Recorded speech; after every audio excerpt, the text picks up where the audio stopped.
May 11th, 2025, Daily Bread.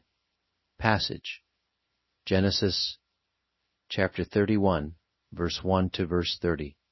Key verse 3. Title: The Lord sends Jacob back to the land. Jacob heard that Laban's sons were saying, "Jacob has taken everything our father owned, and has gained all this wealth from what belonged to our father." And Jacob noticed that Laban's attitude toward him was not what it had been. Then the Lord said to Jacob, "Go back to the land of your fathers and to your relatives, and I will be with you."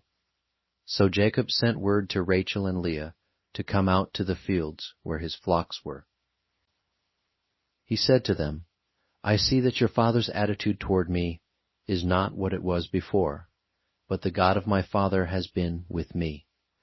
You know that I've worked for your father with all my strength. Yet your father has cheated me by changing my wages 10 times. However, God has not allowed him to harm me. If he said, 'The speckled ones will be your wages,' then all the flocks gave birth to speckled young. And if he said, 'The streaked ones will be your wages,' then all the flocks bore streaked young. So God has taken away your father's livestock, and has given them to me. In breeding season I once had a dream, in which I looked up and saw that the male goats mating with the flock were streaked, speckled, or spotted. The angel of God said to me in the dream, 'Jacob,' I answered, 'Here I am.' And he said, 'Look up, and see that all the male goats mating with the flock are streaked, speckled, or spotted, for I have seen all that Laban has been doing to you. I am the God of Bethel, where you anointed a pillar, and where you made a vow to me. Now leave this land at once, and go back to your native land.' Then Rachel and Leah replied, 'Do we still have any share in the inheritance of our father's estate? Does he not regard us as foreigners? Not only has he sold us, but he has used up what was paid for us. Surely all the wealth that God took away from our father belongs to us and our children. So do whatever God has told you.' Then Jacob put his children and his wives on camels, and he drove all his livestock ahead of him, along with all the goods he had accumulated in Paddan Aram, to go to his father Isaac in the land of Canaan. When Laban had gone to shear his sheep, Rachel stole her father's household gods. Moreover, Jacob deceived Laban the Aramean by not telling him he was running away. So he fled with all he had, crossed the Euphrates River, and headed for the hill country of Gilead. On the 3rd day, Laban was told that Jacob had fled, taking his relatives with him. He pursued Jacob for 7 days, and caught up with him in the hill country of Gilead.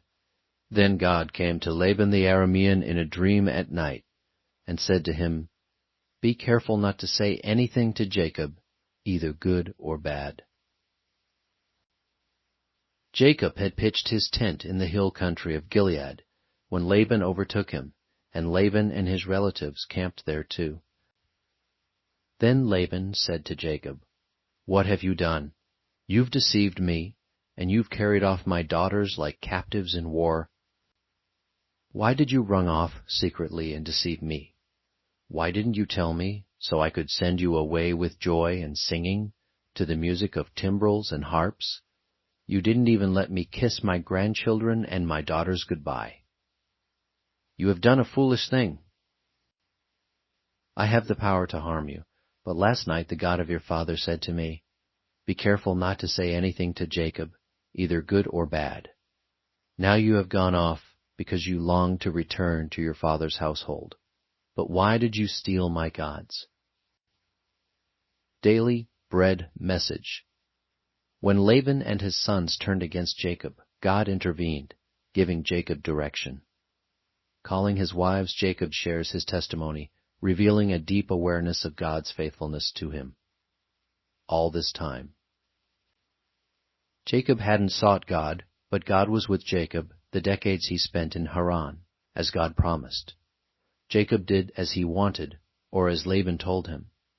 Now it was time to obey God. Rachel and Leah, although rivals, are united in siding with Jacob. They fully support his decision to yield to God's direction for their family. Family unity is found in submission to God's direction. Jacob obeys God and flees Laban, even though it required deception and running away. Laban pursues Jacob, but is confronted by God.